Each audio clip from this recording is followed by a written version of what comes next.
Hello, welcome to Goodnight Flagstaff. I'm Tom Verstrate. My wife and I were mystery readers for my granddaughter's first grade class, and we liked it so much we started reading for Goodnight Flagstaff. Thank you for tuning in to our community story time. You can find a new chapter from one of our favorite family-friendly books at 8 p.m. each weeknight on the Literacy Center's YouTube channel and on Crater Radio, a local online radio station. The previous chapter is replayed on Crater Radio each weeknight at about 7:45, just before the new chapter airs. You can also listen to all previous Goodnight Flagstaff recordings on YouTube. We are currently reading from the Chronicles of Narnia by C.S. Lewis, Book 7, The Last Battle. If you'd like to check out any of the Narnia books to read along with us at home, they're available in the Hoopla app with your Coconino County Library card. Check out one today. Please email us if you'd like to join our team of readers and connect with your community through stories. All ages are welcome. Our email is GoodnightFlagstaff@gmail.com. Last time we read together, they met colormen, taking dwarves to their mines. They set the dwarves free and proved that Puzzle wasn't really Aslan. Having been tricked by the false Aslan, the dwarves decided not to believe in Aslan at all and went their own way, all but one dwarf, who joined them and gave a report of Ginger the cat and Rashada plotting to make the ape do what they wanted. Then they smelled something, and when they saw it, they were dismayed. Chapter 8. What News the Eagle Brought. In the shadow of the trees on the far side of the clearing, something was moving. It was gliding very slowly northward. At first glance, you might have mistaken it for smoke, but it was gray, and you could see things through it. But the deathly smell was not the smell of smoke. Also, this thing kept its shape instead of billowing and curling as smoke would have done. It was roughly the shape of a man, but it had the head of a bird, some bird of prey with a cruel curved beak. It had 4 arms which it held above its head, stretching them northward as if it wanted to snatch all of Narnia in its grip. And its fingers, all 20 of them, were curved like its beak and had long, pointed bird-like claws instead of nails. It floated on the grass instead of walking, and the grass seemed to wither beneath it. After one look at it, Puzzle gave a screaming bray and darted into the tower. And Jill, who was no coward, as you know, hid her face in her hands to shut out the sight of it. The others watched for perhaps a minute until it streamed away into the thicker trees on their right and disappeared. Then the sun came out again, and the bird once more began to sing. Everyone started breathing properly again and moved. They had all been still as statues while it was in sight. "What was it?" asked Eustace, in a whisper. "I've seen it once before," said Tyrion, "but that time it was carved in stone and overlaid with gold and had solid diamonds for eyes. It was when I was no older than thou, and had gone as a guest into the Tisserac's court at Tashbaan. He took me into the great temple of Tash, and there I saw it, carved above the altar." "Then that thing was a Tosh," said Eustace. But instead of answering him, Tyrion slipped his arm behind Jill's shoulders and said, "How is it with you, lady?" All right," said Jill, taking her hands away from her pale face and trying to smile. "I'm all right. It only made me feel a little sick for a moment." "It seems then," said the unicorn, "that there is a real Tosh after all." "Yes," said the dwarf, "and this fool of an ape who didn't believe in Tosh will get more than he bargained for. He called for a Tosh, and a Tosh has come." "Where has the thing gone to?" said Jill. "North, into the heart of Narnia," said Tyrion. "It has come to dwell among us, and they have called it, and it has come." "Ho, ho, ho," chuckled the dwarf, rubbing his hairy hands together. "It will be a surprise for the ape. People shouldn't call for demons unless they really mean what they say." "Oh, who knows if Tash will be visible to the ape," said Jewel. "Where has Puzzle got to?" said Eustace. They all shouted out Puzzle's name, and Jill went around to the other side of the tower to see if he'd gone there. They were quite tired of looking for him when at last his huge gray head peered cautiously out of the doorway, and he said, "Has it gone away?" And then, at last, they got to him to come out. He was shivering the way a dog shivers before a thunderstorm. "I see now," said Puzzle, "that I really have been a very bad donkey. I ought never have listened to the shift. I never thought things like this would begin to happen." "If you'd spent less time saying you weren't clever and more time trying to be as clever as you could," began Eustace, but Jill interrupted. "Oh, leave the poor Puzzle alone. It was all a mistake, wasn't it, Puzzle dear?" And she kissed him on the nose. Though rather shaken by what they had seen, the whole party now had sat down again and went on with their talk. Jewel had little to tell them. While he was a prisoner, he had spent nearly all his time tied up at the back of the stable, and had, of course, heard none of the enemy's plans. He had been kicked, and he had done some kicking back, too, and beaten and threatened with death unless he would say that he believed it was Aslan who was brought out and shown to them by firelight every night. In fact, he was going to be executed this very morning if he had not been rescued. He didn't know what had happened to the lamb. The question they had to decide was whether they should go to Stable Hill again that night, show Puzzle to the Narnians, and try to make them see how they had been tricked, or whether they should steal away eastward to meet the help which Runwit the centaur was bringing from Car Parvel, and return against the ape and his Calormenes in force. Tyrion would very much like to have followed the first plan. He hated the idea of leaving the ape to bully his people one moment longer than need be. On the other hand, the way the dwarfs had behaved last night was a warning. Apparently one couldn't be sure how people would take it, even if they showed them Puzzle. And there were the Calormen soldiers to be reckoned with. Poggin thought there were about 30 of them. Tyrion felt sure that if the Narnians had rallied to his side, he and Jewel and the children, and Poggin, Puzzle didn't count for much, would have a good chance of beating them. But what if half the Narnians, including all the dwarfs, just sat and looked on, or even fought against him? The risk was too great. And there was, too, the cloudy shape of the Tash. What might it do?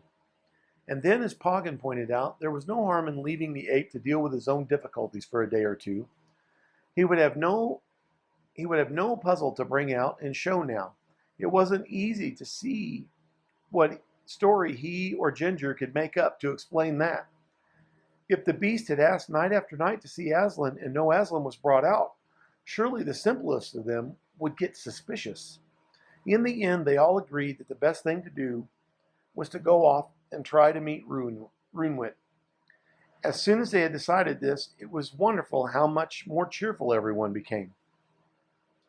I don't honestly think that this was because any of them was afraid of the fight, except perhaps Jill and Eustace, but I dare say that each of them, deep down inside, was very glad not to go any nearer, or not yet, to that horrible bird-headed thing which, visible or invisible, was now probably haunting Stable Hill.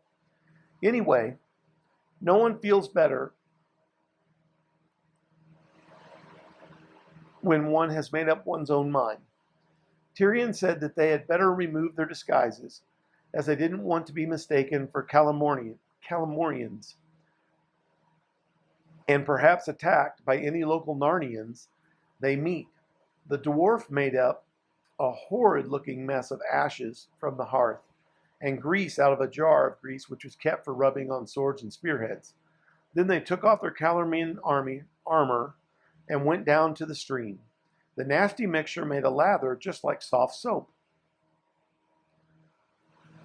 It was a pleasant, homey sight to see Tyrion and the two children kneeling beside the water and scrubbing the backs of their necks or puffing and blowing as they splashed the lather off.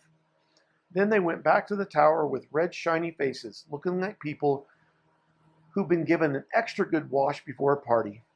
They rearmed themselves in true Narnian style, with straight swords and three-cornered shields. "Body of me," said Tyrion. "That is better. I feel like a true man again." Puzzle begged very hard to have the lion skin taken off him. He said it was too hot, and the way it rucked up on his back was uncomfortable. Also, it made him look so silly. But they told him he would have to wear it a bit longer, for they wanted to show him in that get-up to the other beasts, even though they were now going to meet Runewit first. What was left of the pigeon meat and the rabbit meat was not worth bringing away, but they took some biscuits. Then Tyrion locked the door of the tower, and that was the end of their stay there. It was a little after 2 in the afternoon when they set out, and it was the first really warm day of spring. The young leaves seemed to be much further out than yesterday. The snowdrops were over, but they saw several primroses. The sunlight slanted through the trees, birds sang, and always, though usually out of sight, there was a noise of running water. It was hard to think of horrible things like Tosh. The children felt, this is really Narnia at last. Even Tyrion's heart grew lighter as he walked ahead of them, humming an old Narnian marching song which had the refrain, "Ho, rumble, rumble, rumble, rumble drum belabored." After the king came Eustace and Poggin the dwarf. Poggin was telling Eustace the names of all the Narnian trees, birds, and plants which he did not know already. Sometimes Eustace would tell him about English ones. After them came Puzzle, and after him Jill and Jewel, walking very close together. Jill had, as you might say, quite fallen in love with the unicorn. She thought, and she wasn't far wrong, that he was the shiniest, delicatest, most graceful animal she had ever met. And he was so gentle and soft of speech that if you hadn't known, you would hardly believe how fierce and terrible he could be in battle. "Oh, this is nice," said Jill. "Just walking along like this. I wish there could be more of this sort of adventure. It's a pity there's always so much happening in Narnia." But the unicorn explained to her that she was quite mistaken. He said that the sons and daughters of Adam and Eve were brought out of their own strange world into Narnia only at times when Narnia was stirred and upset. But she mustn't think that it was always like that. In between their visits, there were hundreds and thousands of years when peaceful king followed peaceful king, till you could hardly remember their names or count their numbers. And there was really hardly anything to put into the history books. And he went on to talk of old queens and heroes whom she had never heard of. He spoke of Swan White, the queen, who had lived before the days of the White Witch in the Great Winter, who was so beautiful that when she looked into any forest pool, the reflection of her face shone out of the water like a star by night for a year and a day afterwards. He spoke of Moonwood, the hare, who had such ears that he could sit by the cauldron pool under the thunder of the great waterfall and hear what men spoke in whispers at Car Parvel. He told how King Gale, who was ninth in the descent from Frank, the first of all kings, had sailed far into the eastern seas and delivered the Lone Islanders from a dragon, and how in return they had given him the Lone Islands to be part of the royal lands of Narnia forever. He talked of whole centuries in which all Narnia was so happy that notable dances and feasts, or at most tournaments, were the only things that could be remembered. And every day and week had been better than the last. And as he went on, the picture of all those happy years, all the thousands of them, piled up in Jill's mind, till it was rather like looking down from a high hill onto a rich, lovely plain full of woods, waters, and cornfields, which spread away and away until it got thin and misty from a distance. And she said, "Oh, I do hope we can soon settle the ape and get back to those good ordinary times. And then I hope they'll go on forever and ever and ever. Our world is going to have to end someday. Perhaps this one won't. Oh, Jewel, wouldn't it be lovely if Narnia just went on and on like what you said it has been?" Nay, sister, answered Jewel. All worlds draw to an end, except Aslan's own country. Well, at least, said Jewel, I hope the end of this one is millions and millions and millions of years away. Hello! What are we stopping for? The king and Eustace and the dwarf were all staring up at the sky. Jill shuddered, remembering what horrors they had seen already. But it was nothing of the sort this time. It was small and looked black against the blue. I dare swear, said the unicorn, from its flight, that is a talking bird. So I think, said the king, but is it a friend or a spy of the apes? To me, sire, said the dwarf, it looks as if it's Farsight the eagle. Ought we hide under the trees, said Eustace. Nay, said Tirian. Best stand still as rocks. He would see us for certain if we moved. Look, he wheels. He has seen us already, said Jewel. He is coming down in wide circles. Arrow on the string, lady, said Tirian to Jill, but by no means shoot till I bid you. He may be a friend. If one had known what was going to happen next, it would have been a treat to watch the grace and ease with which the huge bird glided down and alighted on a rocky crag a few feet from Tirian, and bowed his crested head, and said in his strange eagle voice, Hail, king!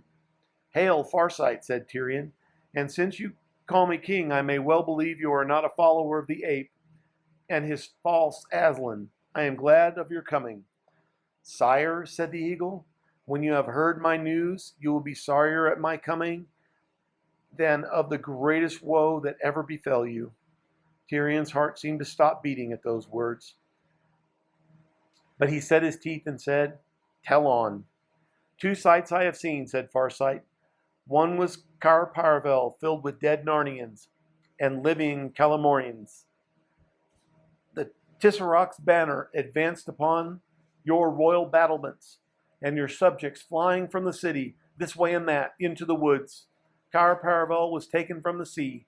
20 great ships of colormen put in there in the dark of the night before last night. No one could speak. And the other sight, 5 leagues nearer than Cair Paravel, was Runewit, the centaur, lying dead with a colormane arrow in his side.